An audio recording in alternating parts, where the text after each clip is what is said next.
Welcome to the deep dive. Today, we're going to be diving into the world of propaganda. Oh, propaganda. Yeah. Fascinated. Through the lens of Edward Bernays' 1928 book, Propaganda. A title that certainly doesn't mince words. It really doesn't. For something written almost 100 years ago, it's surprisingly direct. Yeah. And you'll be amazed at how relevant his ideas are, even today in the 21st century. Especially in today's world when you think about how our opinions are formed and who's shaping them. Yeah, exactly. Sometimes without us even knowing. Right. So one of Bernays' core concepts is this idea of organizing chaos.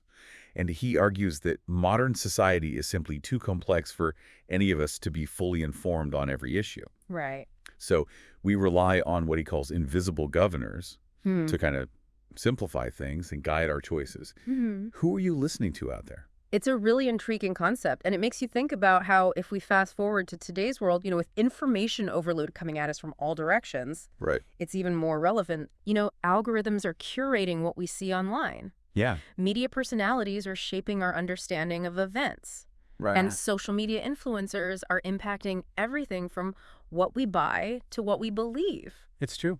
It's true. It's almost as if Bernays predicted this whole world of, modern-day invisible governors. He really did seem to foresee a lot of this. And to illustrate this point, Bernays uses the example of the American political system. Okay. And he points out that, the Founding Fathers, they never intended for political parties to even exist. Yeah. But they quickly became a necessity to organize the chaos of individual votes. Right. So it was a way to provide some structure to this. Exactly, yeah. To the political landscape. And that leads to a really crucial question for all of you out there. Yeah. Who are your invisible governors? Where do you get your news and information? And how do you know you can trust those sources? Right. It's something we should all be thinking about. It's a good point. So now, here's where things get even more interesting. Okay. Bernays goes on to define propaganda as a consistent effort to create or shape events to influence the public's perception of an idea, Okay. a group, or even a product. Right. So it's not just straight up advertising. No, and it's important to note that he goes beyond just the simple idea of advertising. Yeah. Bernays really argues that propaganda it's deeply ingrained in the fabric of a democratic society. And it's used by everyone from businesses and charities to political leaders and social movements as a way to garner public support for their causes. That's interesting. It's really kind of baked into the way that we do things these days. Yeah, and he uses this really compelling example of the velvet industry Okay. and how it was revived in the 1920s. They didn't just run ads saying, buy velvet. Right. They worked with fashion designers in Paris to make velvet trendy again, Oh, wow. using social influence to shape demand rather than just trying to sell a product. Yeah. So they created that kind of top-down Exactly. design. And that's what we see all the time with marketing today, right? Absolutely. It's everywhere in modern marketing. Think about product placement in movies and TV shows, the rise of influencer marketing, Right. even the way the news is presented to us. It's all carefully crafted, It's all part of this larger effort to shape public perception, Yeah. often in very subtle ways. It's really interesting. It makes you wonder how much of what we think are our own independent choices Yeah. are actually influenced by these carefully crafted campaigns and messages. Yeah. That's a really good point. So it all comes back to Bernays' question. Who are the men who, without our realizing it, give us our ideas? And he goes on to list a whole range of potential molders of public opinion. Yeah. Politicians, business leaders, educators, even family doctors. Right. It really makes you think about where our beliefs and ideas come from. It really does. And he goes on to point out that many of these leaders, they're themselves influenced by other unseen forces. Right. Think tanks, lobbyists, industry associations. Yeah. It's like a whole chain of influence, each link shaping the one below it. It's a complex web, isn't it?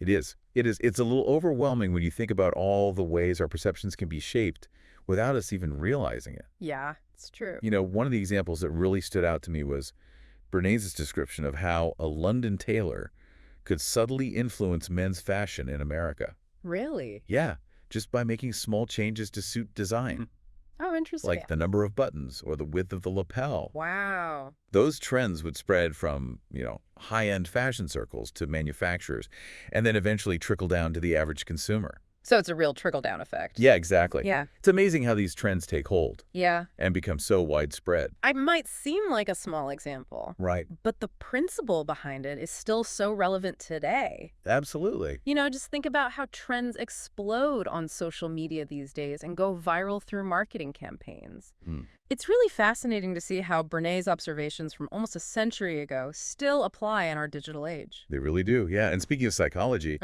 Bernays was heavily influenced by Gustave Le Bon, who argued that crowds, they don't necessarily operate based on logic.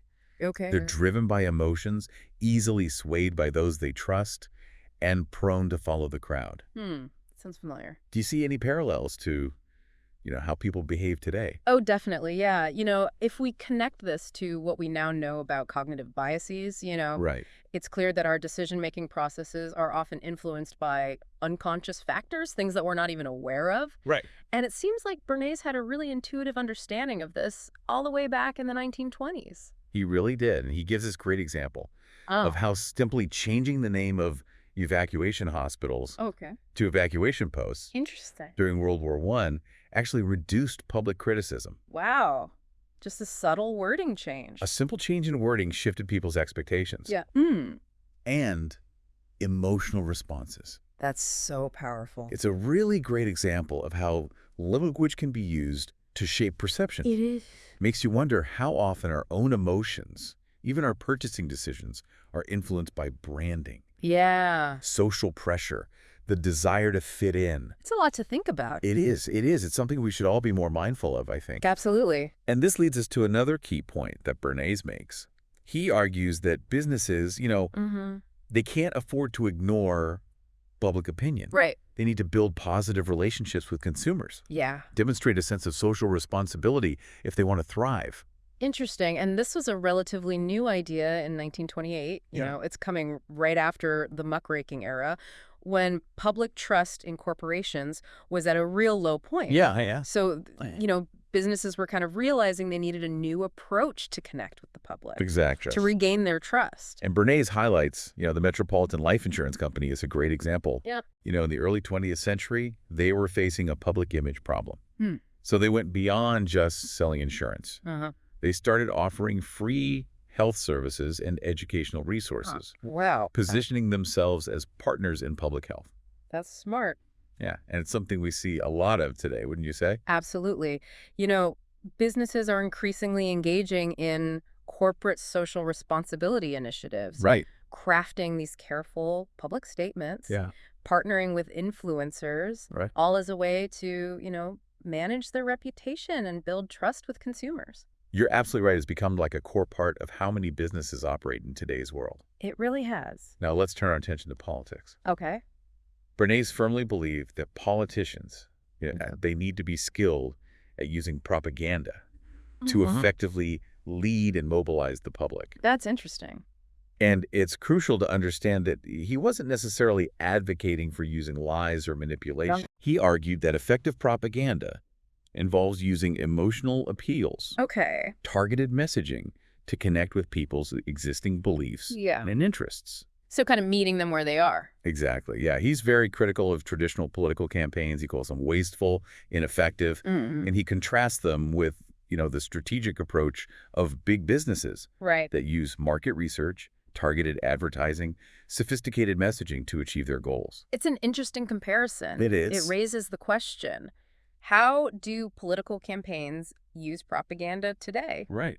Think about the role of social media, targeted ads, carefully crafted public appearances. It's true. Are these tools being used to inform and empower voters or to manipulate and control them? That's a great question to consider as we move forward in our exploration of Bernays' ideas. It is. Seems like there's a lot to unpack here when it comes to, the intersection of politics, propaganda, and the public. Definitely. Yeah, it's a question worth thinking about. Definitely, yeah. It's a really interesting point. And it brings us back to this central argument that Bernays makes that modern society Yeah. kind of needs this invisible government Right. to function effectively. Well, what's really fascinating to me is how Bernays views this not as some kind of sinister, force, but rather as this necessary partnership between the masses and those who hold influence. Because he argues that, it's simply not possible for individuals to be experts on everything. So Right. kind of rely on these guiding forces to help us navigate, the complexities of modern life. Right. But he's not naive to the potential downsides either. No. He cautions that this invisible government Yeah. can just as easily be used to manipulate the public as it can to inform them. That's a good point. So how do we strike that balance? Well, he stresses the importance of critical thinking, of questioning the motives of those who are trying to shape our opinions. He even goes so far as to say that, we need to be more aware of the techniques of propaganda Right. in order to kind of protect ourselves from its potentially harmful uses. It's like he's handing us this toolkit Exactly. for spotting propaganda in action. That's a good way to put it. So let's put that toolkit to the test. Okay. I'm going to throw out some examples from, our world today. Yeah. And you tell me if you see any parallels to Bernays' ideas. Okay. Sounds good. First up, the rise of fake news and the spread of misinformation online. What do you think Bernays would have to say about that? Well, I think he would probably see it as, kind of a prime example of how technology can be used to manipulate public opinion on a massive scale. Right. He'd probably argue that, critical thinking, media literacy, are more important now than ever Right, exactly. in this digital landscape. Okay. Next up, influencer marketing and the power of social media personalities. Right. Bernays was talking about invisible governors almost 100 years ago. Is this like the modern day equivalent? I think it's a very, very direct parallel. Yeah. Think about it. We're constantly being bombarded with messages Yeah. from people we admire, people we aspire to be like. Right. And, those influencers can have a really significant impact on our choices. Everything from what we buy to, frankly, what we believe in. It's true. So how do we separate, genuine influence from like outright manipulation? That is the million-dollar question. It really is. I think Bernays would encourage us to be more discerning consumers of information, to always ask ourselves, who benefits from this message? What are their motives? Right. It's about looking beyond the surface, understanding the underlying agenda. Now, for a curveball, think about the way corporations use corporate social responsibility initiatives to boost their public image. Is this a genuine effort to do good? Or is it just like a sophisticated form of propaganda? Well, I think it can be a bit of both, to be honest. There are definitely companies out there that are truly committed to, ethical practices and making a positive impact. Right. But then there are others who kind of use CSR as a marketing tactic, Right. as a way to kind of create this positive perception, maybe distract from other, less savory aspects of their business. Right. Bernays would probably say the transparency is key here. Oh, absolutely. If a company's truly committed to social responsibility, Yeah. they should be open about their practices and willing to be held accountable. Transparency is essential. And I think he would also emphasize the importance of, looking beyond the surface Right. to really examine the company's overall track record, not just their carefully crafted public image. Right. Okay, last one. Think about the way political campaigns use data analytics Yeah. and targeted advertising to influence voters. It's like a hyper-personalized version of Bernays' theories, right? It's Bernays on the steroids, right? Yeah. I mean, these campaigns can now, tailor their messages to very, very specific segments of the population, playing on their hopes, their fears, Yeah.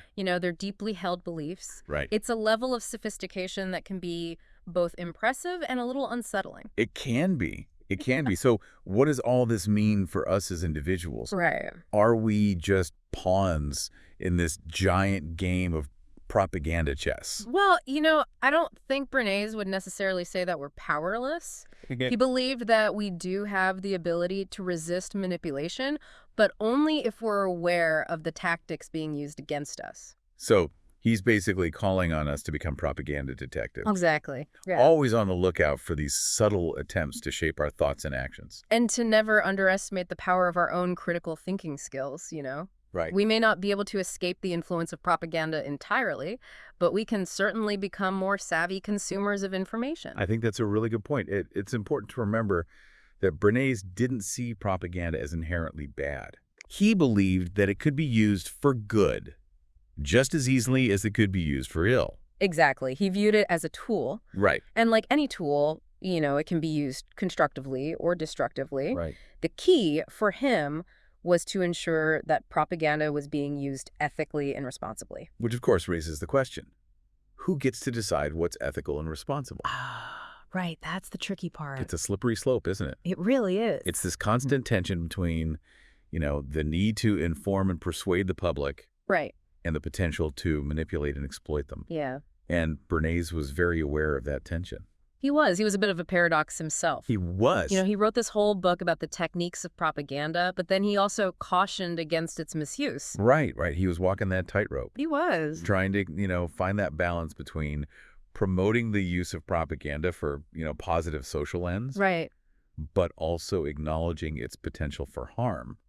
That's a tough needle to thread. It is. I think he'd be fascinated to see how his ideas are playing out in the digital age. Oh, absolutely. The internet has amplified the reach and power of propaganda. Yeah. In ways he could never have imagined. In ways he could never have even conceived of. Right. But it's also given us new tools to fight back, right? It's true. To fact-check information. Yeah. To expose misleading claims.